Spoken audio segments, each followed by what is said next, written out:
Oh man, football's great, innit? I swear you'll never see anything like this ever again! But my word, for all of its glory, there is a lot of serious and that is exactly where FTW comes in. I know, that name was extremely imaginative. Every week, I'll be bringing you the best and more frequently the worst of what the world of football on social media has to offer. Now, bear with me on this one. There will be like face cam with this series, but I'm in the process of moving home over the next few weeks, so I genuinely have a better setup if I whipped out a laptop in the middle of Tesco Express right now. You can just call me a B-Tech memulus for a bit. Now, if you go on to enjoy the video, slap a like on it, subscribe if you're new to the channel, but let's get into proceedings. Our first story is that Neymar has groped his own mother. We're starting off strong here, boys. Nah, it's okay. It's calm. Look, listen, it's fine. Alright, it might have just been that he's misplaced his hand when his mum's come in for the hug. You know, it happens. I mean, it doesn't, but what I'm saying is there might be a normal explanation. He slapped. There's no free pass with that. The slap changes it all, because now it's evidently intentional. If you'd have just stuck with, I mean, it was bad enough as it was, but at least you could have said it was just a slip of the hand. Now he might as well be a resident of Norwich. This is Neymar. This is actual Neymar we're talking about. This man could have whoever he wants, and he's chosen his own mum. Are you mental? I guess you could technically say to him, like, nay, that's your ma, because, like, no, that's your mum, because it was, you know what, as well, I'd give him the benefit of the doubt, but this sort of behavior's been all over the place with him and his sister. He commented on his own sister's Insta with cat. I'm just trying to think of some sort of miscommunication between Spanish and English, but there's no defense. Plus, he's missed like the last 3 games around his sister's birthday for the last 3 years. I'm not indicating anything, alright, but who am I kidding, mate? Neymar, you're a wrong'un lad. In news closer to home, Mohamed Salah's a fraud, Liverpool are bottlers, and I'm ready to jump off a cliff. For those that don't know, the Merseyside derby was on over the weekend. We drew 0-0 with Everton, which allowed City to go top of the table. We could have been 10 points clear of them if we'd have just beaten them at the Etihad about 2 months ago. But no, this is Liverpool, so we decide to do everything in the most convoluted way ever. It's genuinely as if it's 2014, all over again.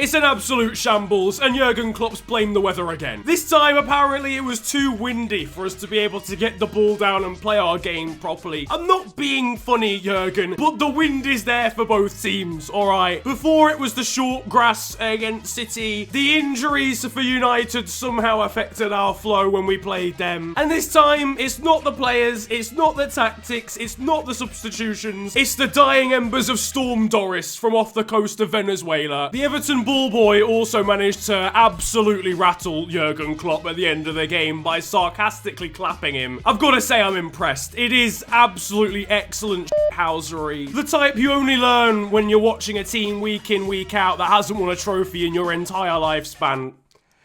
I'm not bitter, I promise. I'm not, I am, I can't deny. He feels that this game is here to be won.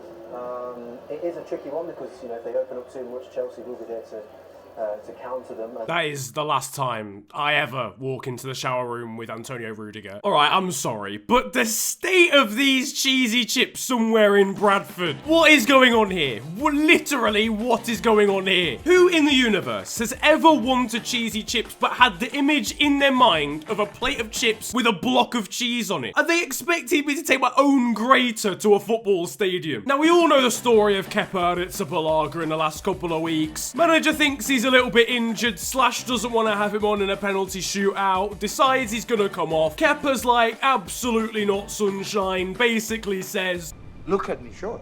I'm the captain now. Maurizio Sarri gets a bit annoyed.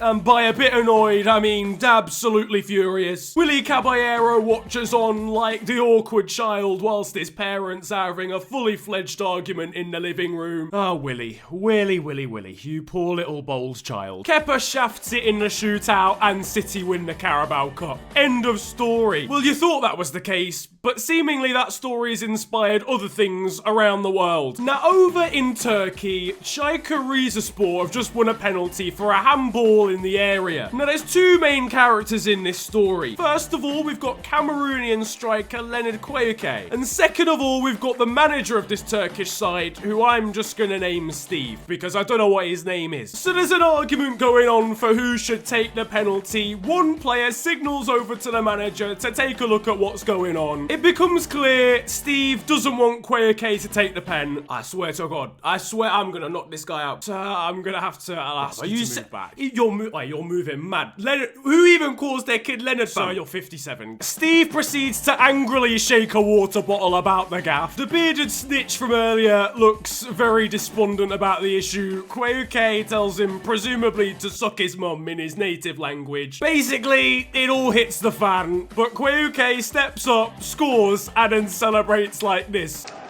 87. dakika. Okay. Now, I'm no psychologist, but this seems slightly disrespectful from the Cameroon striker. Steve menacingly points his water bottle at the striker, and I can only imagine it gets heated in the changing room. Meanwhile, it's been about a year and Mario Balotelli hasn't been in the headlines, so he fancied changing that one up this weekend. For anyone who doesn't know, Mario Balotelli's playing for Marseille at the moment. They faced Saint-Etienne on the weekend. He scored a pretty decent little finish from a corner and proceeded to celebrate by going on Insta Live.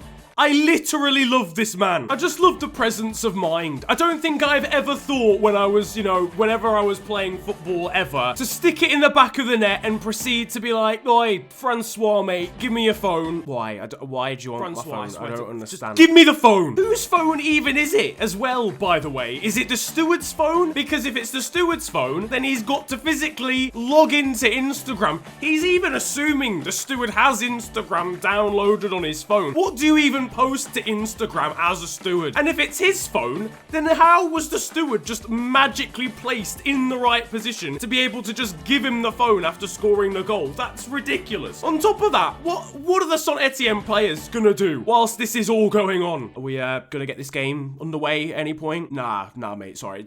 Yeah, you're gonna have to give Mario a second. He's still answering questions on IG Live at the moment. Oh, yeah, sound. I see Pez have wasted absolutely no time getting this celebration on the game. But where does this crazy celebrating stop? I mean, are we gonna see Lionel Messi FaceTiming his loved ones after scoring? Are we gonna see Cristiano Ronaldo live tweeting as soon as the ball hits the back of the net? Are we gonna see Neymar? Okay, I probably shouldn't speculate as to what Neymar's gonna do in celebration, because that could be a whole different manner of things.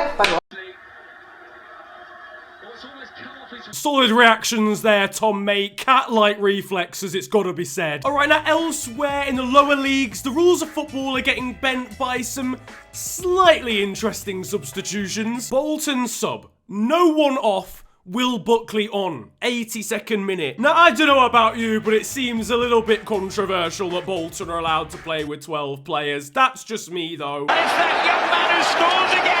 Jesus Christ, Declan, mate. It's not much of a gun lean, is it, that celebration? It's more of a water pistol wobble, really. Elsewhere in the Premier League, Manchester United beat Southampton 3-2 in a game that literally only had banging goals. And Arsenal managed to somehow draw against Spurs in the North London derby 1-1. But the main story from both of those games is how I was absolutely nonced in fantasy football.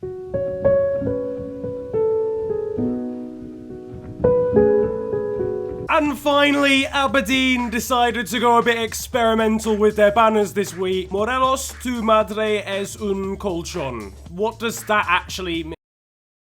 Your mother is a mattress. Your mother is a... This is the worst attempt at a banner I think I've ever seen. People literally sleep on your mum.